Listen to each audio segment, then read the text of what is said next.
Hi everyone, welcome back to another episode from Wake&Tech. In this video, I'm going to be guiding you through how to change language on your Steam mobile application. To change the language on your Steam mobile app, whether you are switching to English or your local language, this process will help you out.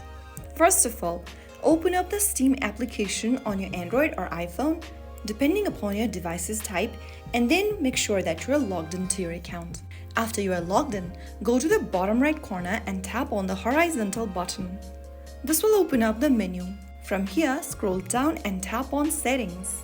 Inside the Settings menu, tap on the Language drop-down option, and then from the available language options, select the language you want to use. After you do that, this will take a few seconds, and then the Steam application's language will be changed. If your Steam app is not showing the language option, make sure you have the updated version of Steam application. And that's it. You can always get back to the same option and change to a different language of your choice by repeating the step. And that's it.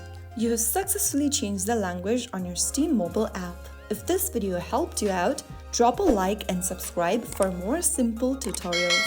I will see you in the next video. Thanks for watching.